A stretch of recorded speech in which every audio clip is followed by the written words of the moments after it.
शहीदों की दास्तां। एक तरफ उगल रही थी आग जो संगीन गर्द, दूसरी तरफ से इंकलाब था। मातृभूमि पर निसार हो गए हैं जो शहीद, मेल उनकी याद में लगाएंगे। राष्ट्रभक्ति की अलख जला के खुद जो बुझ गए, उनके नाम के दिए जलाएंगे।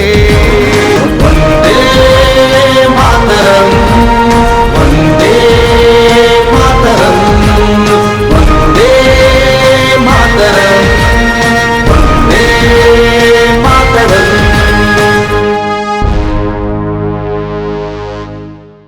जय हिंद। आज हम खड़े हैं गोरखपुर के उस जेल के अंदर जहां पंडित राम प्रसाद बिस्मिल को फांसी दी गई और जहां पर उन्होंने अपने ज़िंदगी के अंतिम दिन यहां पर गुजारे। जब यहां वो 6 अप्रैल 1927 को इस जगह पर पहुंचे थे, इस फांसी की कोठरी में।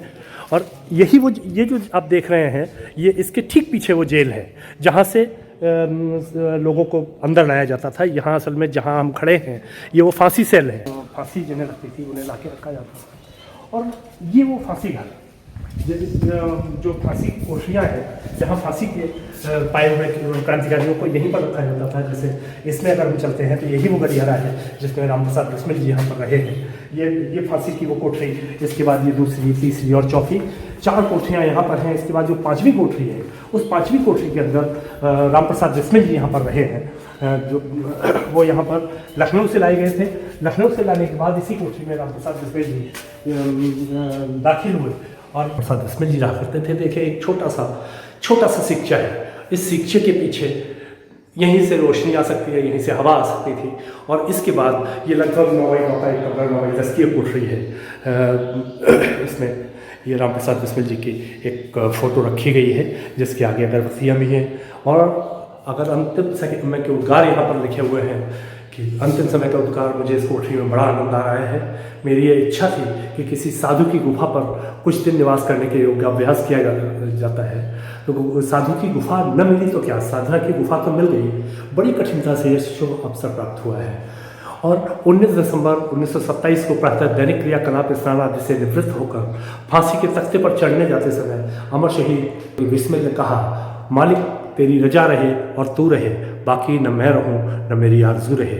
प्रातःकाल 6:30 बजे बिस्मिल जी भारत माता की जय और वंदे मातरम बोलते हुए फांसी घर पर झूल गए। उस समय ओम का ऐसा उच्चारण किया जो काफ़ी देर तक आकाश में गूंजता रहा।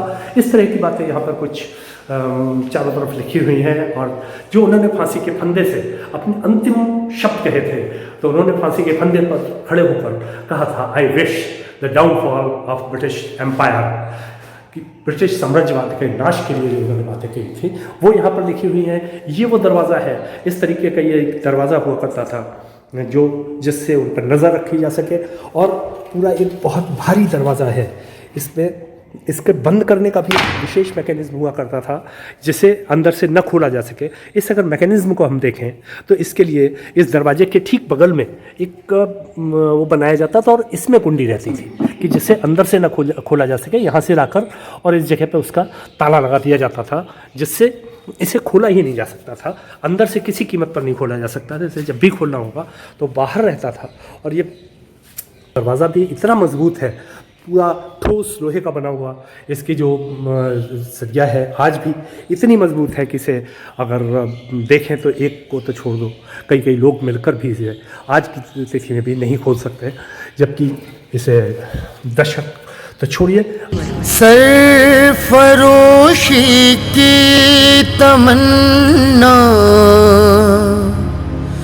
अब हमारे दिल में है, देखना है जोर कितना बाजुए कातिल में है।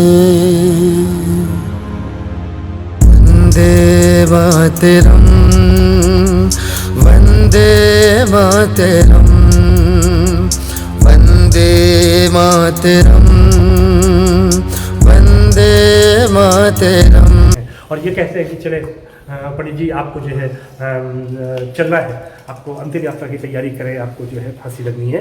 तो वो यहाँ से इसी जगह से ये वंदे मातरम का एक जोर का नारा लगाते हैं और कहते हैं चलिए, ना कोई चेहरे पर डर, ना कोई शिकन।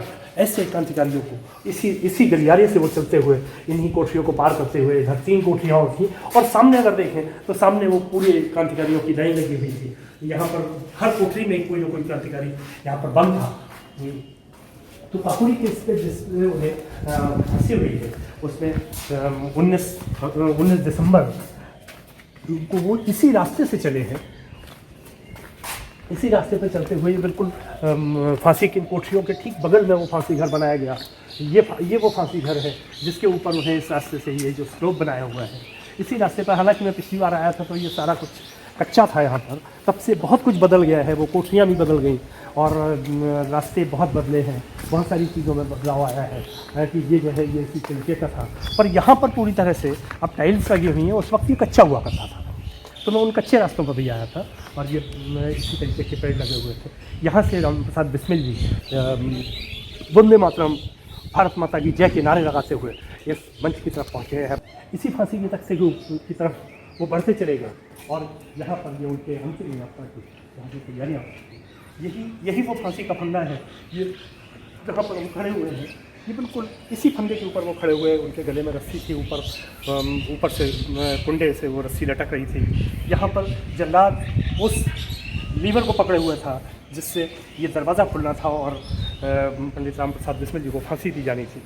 जब उनसे यहाँ पर वो खड़े हुए तो उन्होंने वंदे मातरम का एक जोर का नारा लगाया और साथ ही बोला, I wish the downfall of British empire. इसके साथ ही ये फंदा यहाँ से खींचा है। इसी लीवर को खींचकर उस जल्लाद ने इस फांसी के फंदे को खोला, जहाँ पर राम प्रसाद बिस्मिल इसी तख्ते के ऊपर झूले हैं और यहीं पर उनका शरीर लटका रहा है जब तक अंतिम सांस न निकल रही। उसे बाहर दिया गया, यहाँ से उनका अंतिम शरीर बाहर दिया गया। वंदे मातरम, वंदे मातरम।